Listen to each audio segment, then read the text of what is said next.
ans après la mort de Thierry Leroux, son nom continue de résonner dans le milieu policier. Pour une cinquantaine de cyclistes, leur façon de l'honorer cette année, c'est de prendre la route. Il parcourt plus de 500 km pour honorer sa mémoire et celle des autres policiers morts en service. Déjà 10 ans, mais c'est comme si c'était hier. Et chaque année, cette randonnée-là, ça nous permet de faire un pas en avant pour notre deuil. Mais c'est aussi une façon de remercier ceux qui, au quotidien, enfilent leur uniforme puis continuent à prendre soin de notre bien-être et de notre sécurité. Je me rappelle de Thierry, que j'ai rencontré 2-3 semaines avant son décès, malheureusement, à Lac-Simon. J'étais de passage pour aller à Val-d'Or comme policier au SPVM. Et par la suite, j'étais présent à ses funérailles il y a de cela 10 ans, aux côtés de son père, à qui j'ai promis de jamais l'oublier. Je ne savais pas ce que la vie nous amènerait. Et à chaque année, je suis là, je suis avec lui. J'ai débuté ma carrière justement au Lac-Simon où Thierry a malheureusement perdu la vie pour aller voir justement ce qu'il avait vécu et tout ça. Puis par la suite, j'ai transféré à Saguenay. Moi, je suis un gars de Saguenay aussi. Je connaissais bien les entourages de Thierry. Fait que ça fait toujours spécial. Ça fait 2 ans que je suis diplômé de l'École nationale. Ça fait spécial de revenir puis de voir qu'on fait ça pour une bonne cause encore une fois puis qu'à chaque année, il y en a malheureusement qui perdent la vie en exerçant leurs fonctions. J'ai roulé avec Michel, son fils, pour Thierry Leroux. C'est tout le temps touchant. Nous, au départ, on voulait que Thierry soit pas mort pour rien. Mais aujourd'hui, les policiers et policières à Lac-Simon sont dans un contexte beaucoup plus sécuritaire qu'ils étaient. Imaginez un instant, il a perdu son garçon dans des circonstances tragiques. Puis il a décidé de prendre toute cette peine-là pour redonner, pour aider la jeunesse autochtone. Chapeau. On a 2 choix. Hein. C'est ou bien on se laisse déprimer ou on prend ce que Thierry aurait choisi. En fait, on a choisi le côté positif, c'est de continuer à faire ce qu'il fait. On aide ces enfants-là au niveau du sport et au niveau académique. C'est ce que Thierry faisait à Lac-Simon. Nous, on l'a étendu à plus grande échelle. On a déterminé que le prochain viaduc portera le nom de Thierry Leroux. Ça va se faire au Saguenay-Lac-Saint-Jean. Je vous le dis avec de l'émotion 10 ans plus tard. Déjà que Thierry est 2 fois immortel. Il est sur le cénotaphe ici à Nicolet, mais il est aussi sur les plaques de verre à Ottawa. Fait que là, il va devenir 3 fois immortel. Fait que, il sera pas mort pour rien. Et il va y avoir aussi Benoît Lécuyer, qui va avoir son viaduc à Longueuil. Benoît Lécuyer, c'est un policier avec qui j'ai fait mes études ici à Nicolette. On était ensemble. Benoît vivait dans ma circonscription, dans Saint-Hubert. On va espérer qu'il soit fier de nous autres. C'est sûr que oui. Oui, j'espère. La randonnée se poursuit demain avec une dernière boucle en direction de Durham. Les cyclistes passeront notamment vers Valcourt et Actonville avant de terminer cette 8e édition de la randonnée Thierry Leroux. À Nicolet, Coralie Morancy pour Nouveau Info. Les ambulanciers paramédicaux de l'Estrie rejettent à 74 l'entente de principe. 187 membres du syndicat des paramédics de l'Estrie CSN ont voté contre la proposition du gouvernement du Québec. Sans convention collective depuis 2023, les membres ont repris la grève vendredi matin. En Estrie, le vote a été de 74 des paramédics qui étaient contre l'entente de principe, principalement pour des clauses salariales, ce qui fait en sorte qu'une augmentation qu'ils nous avaient accordée de façon temporaire pour le rangement salarial qu'on appelle le comparatif entre les autres corps de métier, ils voulaient le reconduire de façon temporaire, ce qui est complètement inacceptable pour les paramédics de l'Estrie. Donc, c'est aberrant. On a hâte que ça se règle, mais on veut que le gouvernement soit au rendez-vous. 24 constats d'infraction ont été remis aux propriétaires du golf illégal à Austin. Glenn Chamandi et Amel Murad devront payer plus de 150 000 d'amende, selon ce que rapporte la Tribune. Le couple avait construit le site en bordure du lac Mamfré-Magog en détruisant illégalement un milieu humide et 2,5 hectares de tourbières. Les citoyens de Granby peuvent maintenant profiter de 5 nouveaux parcs municipaux. La ville tenait une cérémonie d'inauguration vendredi matin au parc Jacques-Paré. Donc, 5 nouveaux parcs pour un coût de 1,6 million.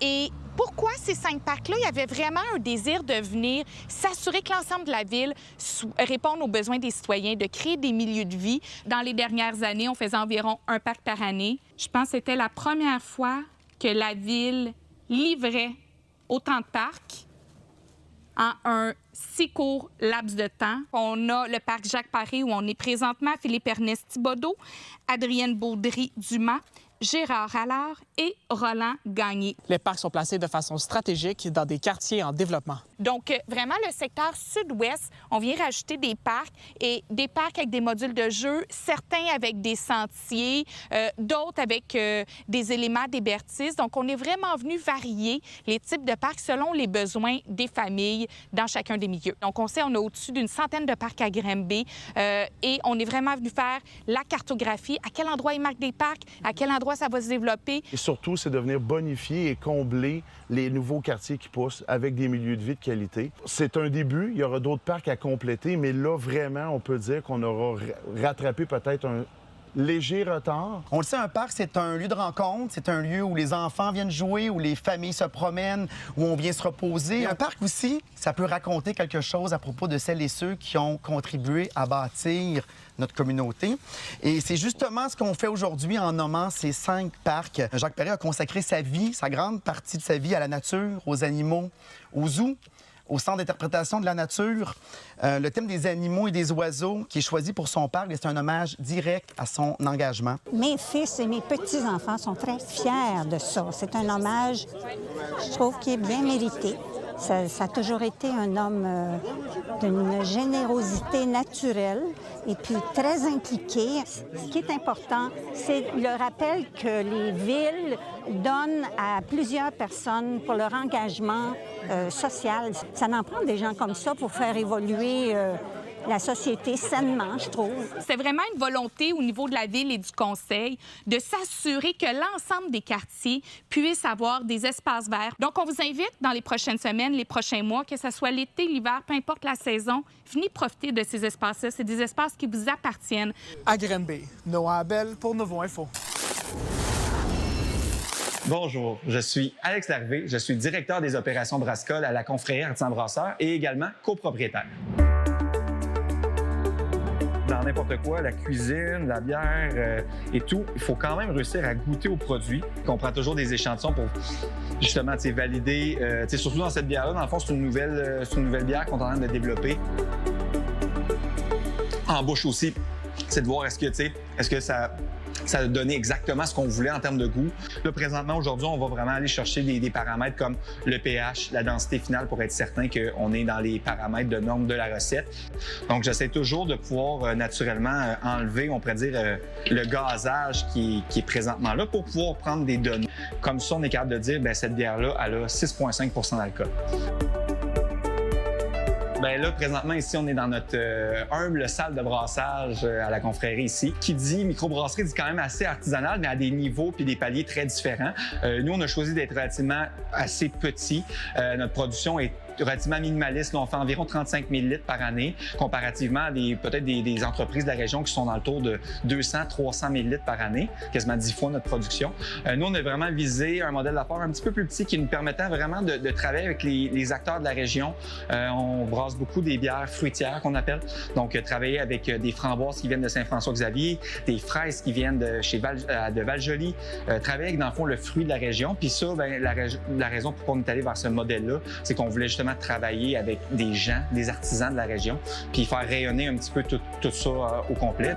On a une bière brune qui est présentement en baril, mais grosso modo, le but, nous, c'est vraiment de changer les brassins selon la saison. Fait que dans le fond, on sait que les fraises vont être prêtes à tel temps de l'année. Souvent, on s'organise pour acheter les fraises, justement, des producteurs locaux pour pouvoir brasser ces bières-là. Même chose avec les framboises, avec les camerises, avec les mûres. Je pense qu'on n'a pas le droit de boire à télé. Nous, ici, je te dirais, on va vraiment viser sur notre clientèle locale. Qu'est-ce qu'on veut faire, c'est faire affaire avec le monde d'ici, de la MRC, des gens autour en Estrie, pour pouvoir abreuver ces gens-là. Un peu à la méthode des pubs anglais, où est-ce que tu peux avoir un pub dans un village, puis il va abreuver les gens autour. Bien, on veut faire un petit peu le même genre de concept ici. Puis je pense que c'est vers ça que nous, on va tendre dans les mois et les années à venir en termes de développement en tant que tel. On va structurer notre plan d'affaires en conséquence de ça. Comment dire... unifiant, puis la clientèle aime beaucoup ça, pouvoir arriver sur place, puis commencer à jaser avec le brasseur, jaser avec mon père qui nous aide aussi dans la brasserie. T'sais. Je pense que c'est ça, l'échelle humaine, les gens, ils se retrouvent beaucoup maintenant, puis les gens, quand ils viennent prendre une bière, maintenant, je pense qu'ils veulent pas juste consommer une bière, mais ils veulent vivre un moment. Ils veulent vivre quelque chose à quelque part, pas juste nécessairement consommer une bière. Puis je pense que c'est qu'est-ce qu'on est capable de leur offrir ici depuis maintenant 6 ans à la Confrérie.